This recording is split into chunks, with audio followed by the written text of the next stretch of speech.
Seguimos en esta tertulia de viernes 22 de noviembre de 2024. Seguimos con Alejandro Abal, Juan Grompone, Gonzalo Pérez del Castillo y se suma para este bloque, para este tema, Teresa Herrera. ¿Cómo andás, Tere? ¿Todo bien? Todo bien, ¿cómo están ustedes? Un gusto, como siempre, estar en la tertulia VIP. Te veían muy florida atrás. Ah, sí, ahora ¿Es natural o es un No, fondo es de un pantalla? fondo. Ah, Es un hermoso, fondo. hermoso. Hay vientito en Piriápolis en este momento y no, la verdad que no da para estar afuera. ¿Afuera? Pero Bien. no, está precioso, pero hay mucho viento y me da cosa digo, de que el ruido del viento y todo eso moleste. Sí, Entonces interfiera. por eso estoy adentro. Perfecto. Pero miren que tengo muchas flores igual en el jardín también. Me has contado, he visto alguna por foto, ¿eh? Sí, podría ser la próxima. Ahí está, la próxima nos mostrás cuando puedas instalarte en el jardín, ahí lo hacemos al natural. Ahí está, un día que vaya viento con toda seguridad, me encantaría que vieran el hermoso jardín. No les cuento lo que es el jacarandá. Qué lindo, qué lindo. Bueno, vamos al tema que tenemos para discutir ahora. La Agenda 2030, que impulsa la Organización de las Naciones Unidas, es motivo de debate aquí y en el mundo. Este documento, aprobado por 193 países miembros de la ONU en 2015, promueve una estrategia global orientada a equilibrar el progreso económico con el desarrollo sostenible. Entre sus objetivos principales están la eliminación de la pobreza, el fin del hambre y el combate a la crisis climática. En realidad, la agenda contiene 17 objetivos de desarrollo sostenibles con 169 metas específicas que deben ser implementadas a nivel global.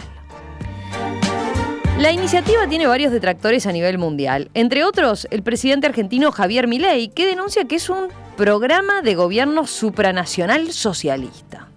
Incluso, la Agenda 2030 ha dado lugar a teorías conspirativas en las que se señala que en realidad se trata de un plan del nuevo orden mundial impulsado por una élite de poderosos. Bueno, con este contexto, a ver, ¿qué importancia tiene hoy la Agenda 2030? ¿Es algo simplemente declarativo o es un denominador común? Gonzalo, empezamos por vos, que querías abordar este tema, que proponías y ponías este tema arriba de la mesa. ¿Cómo no?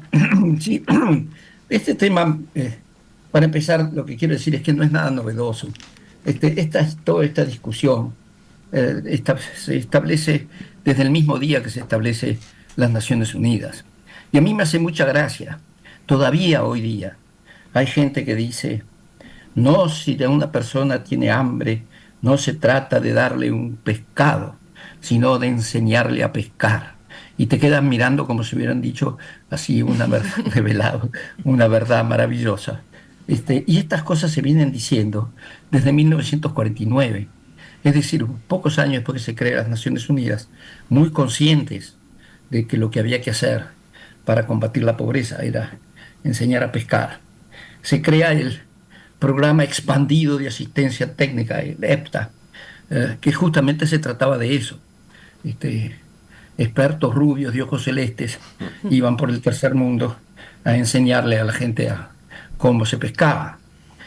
Duró muy poquito, porque en los 1959, por ahí, una década después, se produce una reunión política importantísima en Bandoeng, en Indonesia, invitada por el presidente Sukarno, donde va gente como Nasser, como Nehru, como Chou En-lai, y les dicen a los países en desarrollo, ya está, basta con este cuento, ustedes nos explotaron durante no sé cuántos siglos, ahora necesitamos una verdadera ayuda para el desarrollo, no que venga gente a decirnos cómo hay que hacer las cosas en estos países, que es muy distinto a hacerlo en el de ustedes. Uh-huh. Nosotros necesitamos fondos, grants, no préstamos, fondos, donaciones, y ahí se crea un fondo especial, y un fondo especial que queda absolutamente en manos de los gobiernos, para que sean los gobiernos que deciden qué es lo que se tiene que hacer con ese fondo, y empieza la segunda década para el desarrollo, en la cual se genera toda una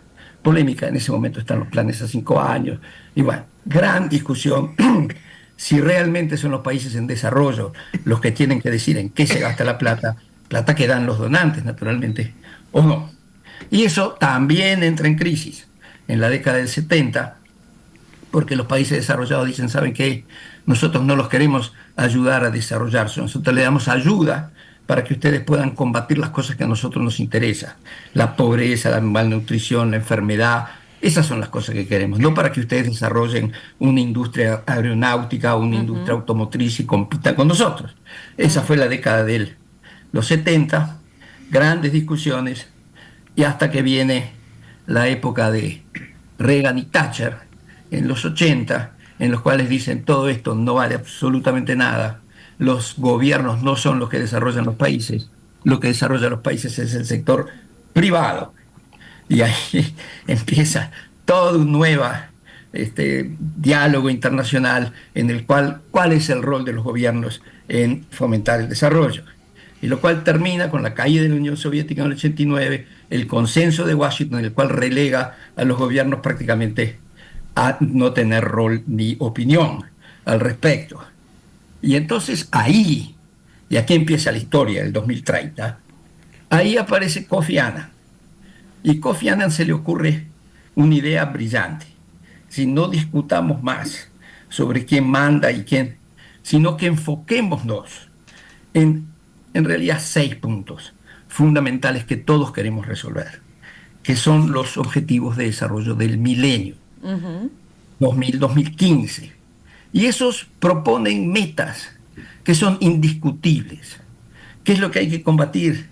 Hay que combatir la pobreza extrema y el hambre, hay que asegurar educación primaria universal, hay que empoderar a las mujeres, hay que reducir la mortalidad infantil, hay que apoyar el binomio madre-niño, porque se le tapamos, y hay que combatir enfermedades como el VIH-Sida, la tuberculosis y la malaria. Sobre eso no hay discusión, y eso fue una genialidad de Kofi Annan.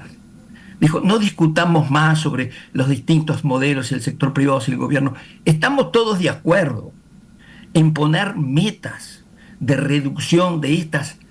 En realidad había 8, porque las otras 8 eran un saludo a la bandera. Una era medio ambiente y la otra era desarrollo económico general.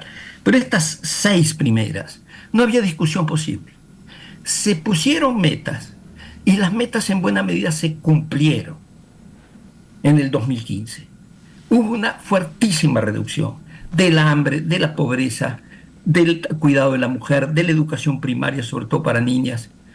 Y en el 2015 se les ocurrió otra vez, bueno, volvamos a discutir del desarrollo económico y además agreguémosle el tema medioambiental que evidentemente está explotando. Y ahí es cuando se amplía la agenda de los 8 desarrollos del milenio a los 17, creo, que se amplía ahora. ¿Y esto qué hace? Reabre absolutamente el mismo tema que se viene discutiendo desde 1949. ¿Cuál es? ¿Quién tiene que mandar? ¿Cómo? ¿Quién dirige el desarrollo? Eso es. Ahora, lo que se trata de hacer es de volver a tener objetivos comunes. Yo creo que está bien lo que se trató de hacer. Lamentablemente volvió a complicar el panorama porque volvió a ser polémico. Lamento lo largo que fui, pero, no, pero venía, el 2030 sale de la nada. Venía bien esa explicación ahí histórica que te mandaste. Está bueno. Ahora después en la siguiente volvés sobre tu opinión sobre, no más. sobre el tema. Pero ahí está puesta a punto que hiciste esta historia. Venía bien. ¿Quién quiere seguir? Teresa, ¿querés seguir vos? Yo no tengo problema, Dale.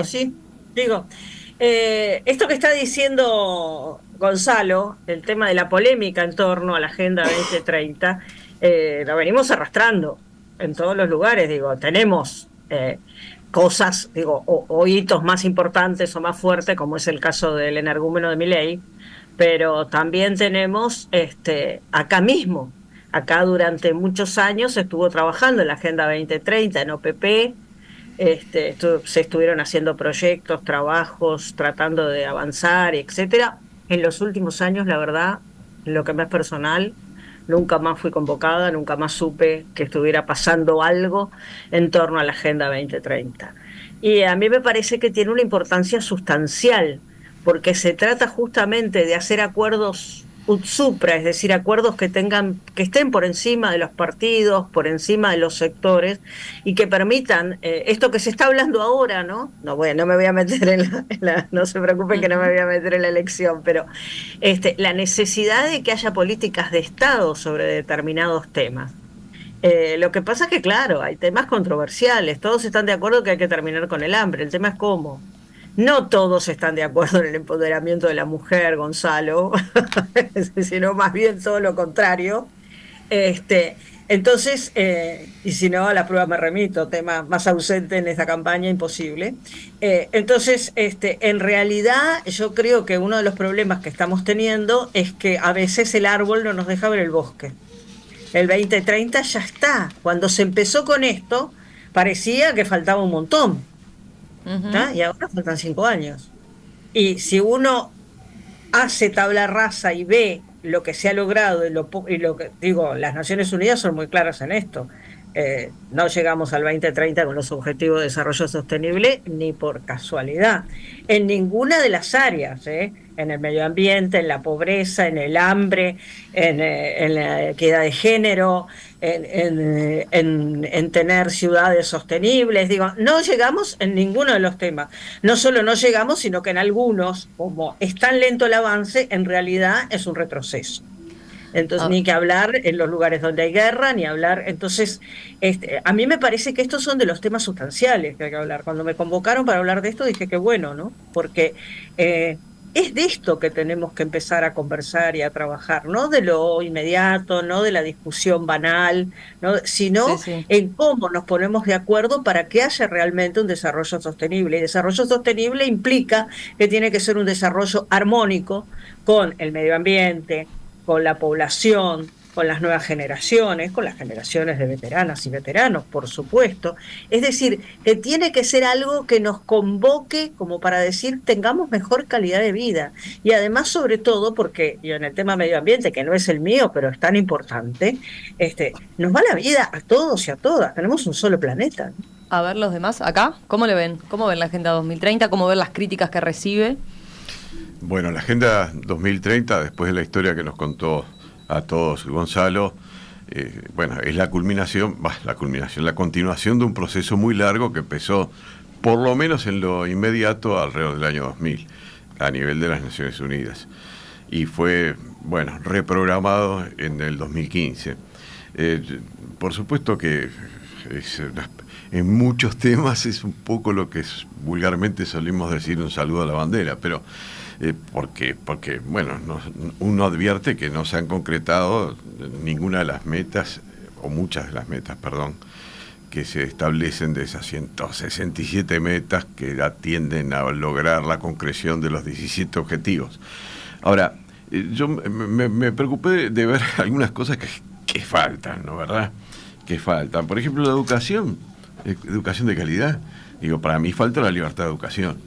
Notoriamente falta la libertad de educación. Pero bueno, es algo que para mí hay que ponerlo. El objetivo 5, que es la igualdad de género, a mí la palabra género me rechina. Igualdad entre los sexos, sí, me parece un objetivo clarísimo y que hay que lograrlo. Y incluso en este objetivo de igualdad, entre los sexos, para decirlo de una manera sencilla, hay algo que falta y que es un tema crucial, el que se lo juega a la humanidad, que es la natalidad. No se dice una palabra en todo esto sobre los gigantescos problemas de reducción de los niveles de natalidad que hay en el mundo. Y que para mí, no tengo duda de que es uno de los problemas que el mundo entero va a tener tendría que estar ya enfrentando, y algunos países concretamente lo están haciendo. Acá no se dice nada. Tampoco, si vamos a otros puntos, yo qué sé, en el trabajo decente y crecimiento económico, que hay una cantidad de metas totalmente compartibles. Por ejemplo, dice fomento a la pequeña y mediana empresa. Yo creo que también habría que fomentar las grandes empresas. Creo que hay que fomentar simplemente no voy a hablar ahora en profundidad el tema, pero las empresas en general. En ciudades y comunidades sostenibles, por ejemplo, se dice aumento en la urbanización inclusiva y sostenible. Yo lo que hay que buscar quizás es el aumento de la radicación fuera de las ciudades, o sea, la radicación en el campo, que es un problema de despoblamiento que puede ser discutible en ciertos niveles, pero que es un tema importante, tampoco está, ¿no? Bueno, gestión del cambio climático en los países menos avanzados. No, el problema más grave de la gestión del cambio climático, en todo caso, es en los países más avanzados, que son los que más complicaciones nos han traído al respecto. Alejandro sigue pasando las páginas ahí que marcó con todos los objetivos. Sí, yo qué sé, porque no, estoy marcando algunas cosas. Más que los objetivos que me parecen bien son las metas, ¿no, verdad? Bien. El respeto a la soberanía nacional, ¿qué significa eso?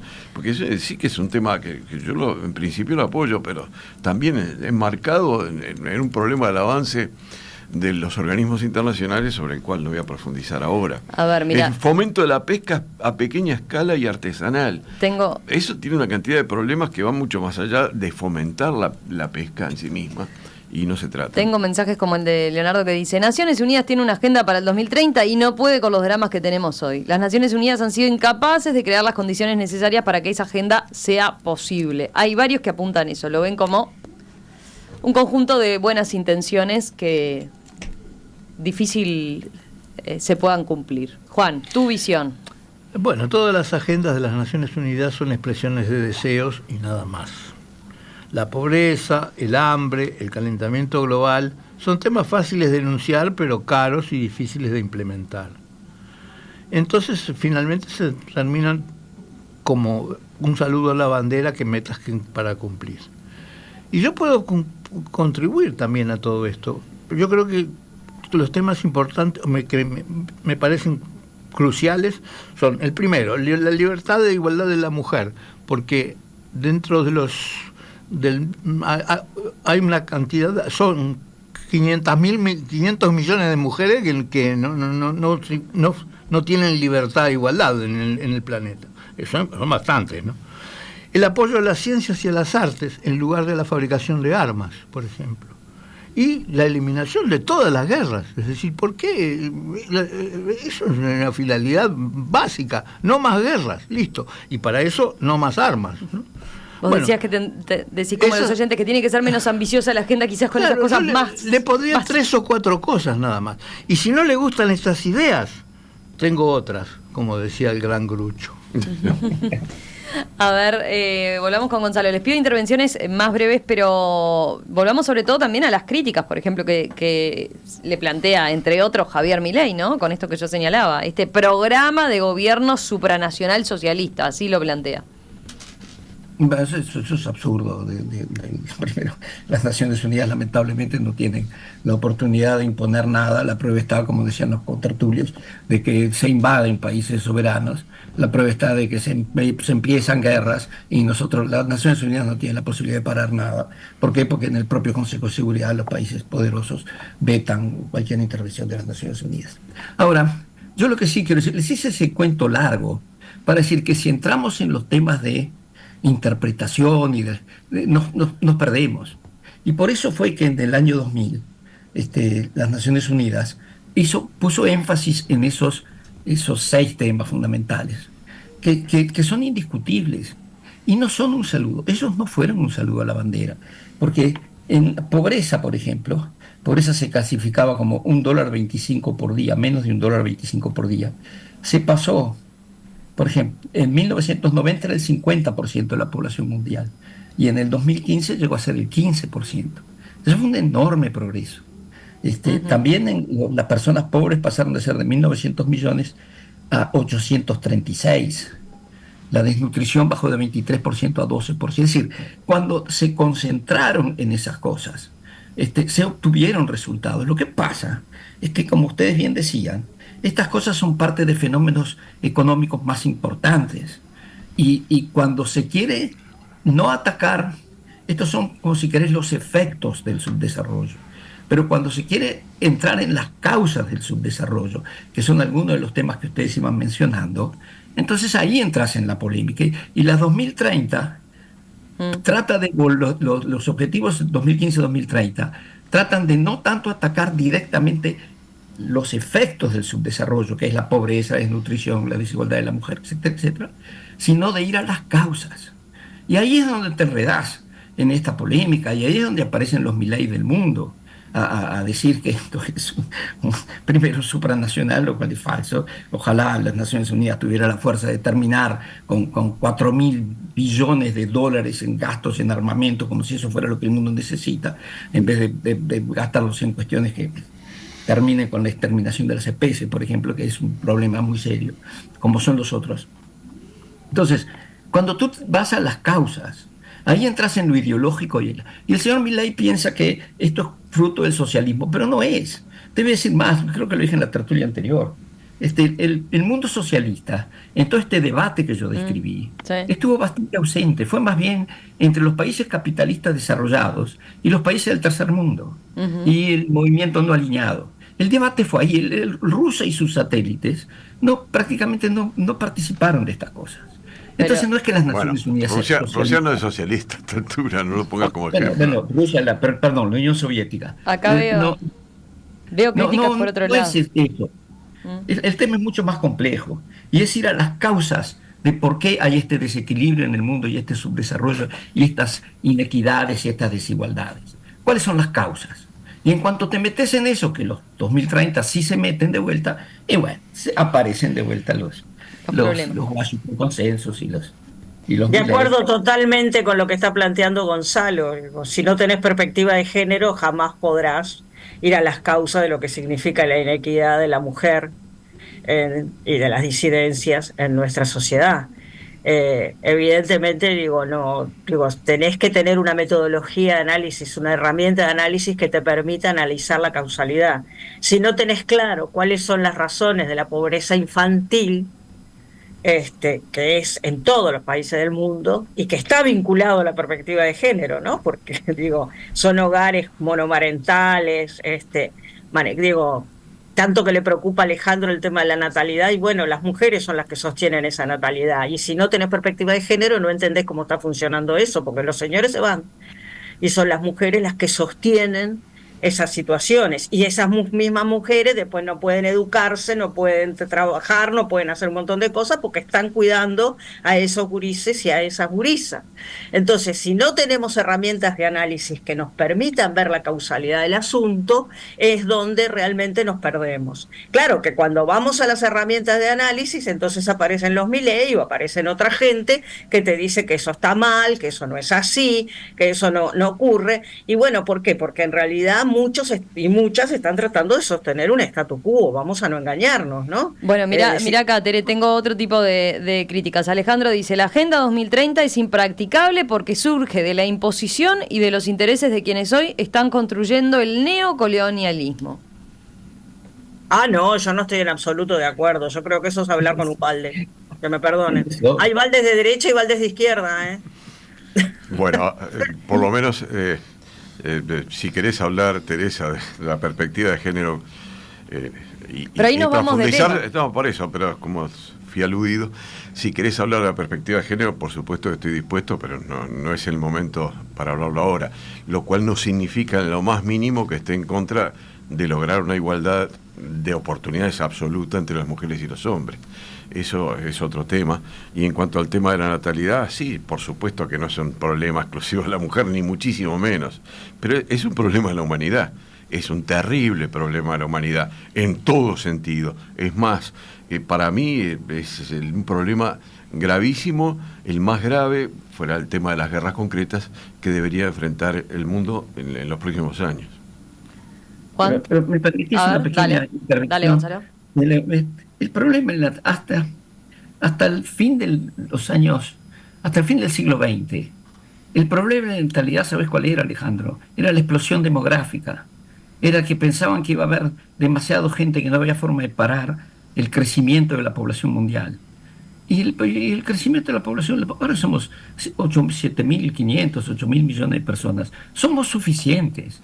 No tiene un problema de nada. No, claro que ese no es el problema, no es ese. El problema es que somos 8.500 o 8.000 ahora, y dentro de unos años vamos a ser 6.000, y quizás dentro y bueno, preguntale a Chile, preguntale a Uruguay, preguntale a Corea, preguntarle a una enorme cantidad de países donde es gravísimo. Preguntarle a España, ¿tá? Donde no es un problema de que no aumentemos, el problema es que vamos a hacer cada vez menos. Sí, bueno, bueno, en algunos países se prende en Uruguay, todos. En Uruguay es gravísimo el problema. Hay otros peores, sí, pero el de Uruguay es gravísimo. Es gravísimo. No hay lo que se llama el nivel de reposición ni de casualidad. Estamos lejísimos de eso. Hay otros países que están peor, Chile está peor, Corea del Sur está peor, digo, para decir nada más que los ejemplos. Pero peor quiere decir que está disminuyendo. Se me están yendo con uno de los objetivos o una Gonzalo, ausente. Disminuyendo. Y se va a generar un problema fenomenal en una cantidad de planos que ahora no es el momento de discutir, como dice Romina. Así que si querés lo dejamos para hablar el otro día. Mira, Marcos dice... Hace unos años se decía que iba a haber sobrepoblación. ¿Y hoy están diciendo que va a haber... No hay ningún problema. Somos suficientes. Bueno, tenemos tema para la próxima semana. Como tú digas, lo hablamos. Marcos dice, la agenda esa, la de Agenda 2030 de Naciones Unidas, dice, parece un programa político de actualidad. Tiene puntos, ¿eh? Tiene puntos de contacto y además cuando plantea esas cosas así, esas vaguedades, coincide. ¿Juan, te quedó algo, no? Perdón. Dale, Teresa. Yo no coincido con lo de las vaguedades. A ver. Claro, digo, cada país tiene que adaptar la agenda a su realidad. Y de ahí mi cuestionamiento, cuando yo recién decía que acá se había hecho un importante trabajo y se estaba trabajando en cómo llegar a la Agenda 2030, pero eso en los últimos años, bien, gracias. Entonces, claro, por supuesto que no le podemos pedir a Naciones Unidas que haga un programa de desarrollo de objetivos sostenibles para cada país. Lo que hace Naciones Unidas es una cosa supra y cada uno de los países, en consonancia, por supuesto, con los que están cercanos, con todo lo demás, tiene que ir trabajando en el desarrollo de cada uno de esos objetivos. Lo que pasa es que si lo único que hacemos es la inmediatez y nos olvidamos de lo que significa la planificación, las políticas públicas y todo lo demás, y bueno, así estamos. Afortunadamente hemos mejorado enormemente en los últimos años en una de las cantidades de áreas que figuran justamente como metas para lograr los objetivos, pero no podemos seguir discutiendo eso ahora, y es objetivo. Bueno, llegamos al final, no nos da tiempo hoy para los telegramas, pero creo que además no tenían mucho telegrama, ¿o sí? ¿Sí? Yo sí. Pásalo, Tere, dale. Muy breve, pero seguramente el lunes lamentablemente va a pasar desapercibido, a pesar de que va a haber un importante comunicado de la Red Uruguaya contra la Violencia Doméstica y Sexual, pero el 25 de noviembre es el Día Mundial de Eliminación de la Violencia hacia la Mujer. Hay marcha a partir de las 6:30 de la tarde en la Plaza Independencia, convocada por las compañeras de Mujeres de Negro, como hace muchísimos años, con el apoyo de la red. Y bueno, y hay otros colectivos y también están convocando. Y bueno, realmente esperamos y convocamos porque la situación en este momento de violencia hacia las mujeres en Uruguay es terrible, hacia mujeres, niñas, niños y adolescentes. Gonzalo, ¿vos tenés telegrama? No, solo digo que me encantaría que las Naciones Unidas tuviera ese poder fantástico supranacional de imponerle cosas al mundo, porque lo primero que haríamos es terminar con todas estas guerras ridículas y absurdas que están sucediendo. No tenemos el potencial. Gonzalo Pérez del Castillo, Teresa Herrera, Juan Grompone, Alejandro Aval, gracias a los 4, Un placer, como siempre, nos reencontramos la semana que viene. Gracias, que pasen bien. Ya se viene Gaby actualizando la información y después vamos a esta mesa de filósofos que hoy trata la filosofía y la salud mental.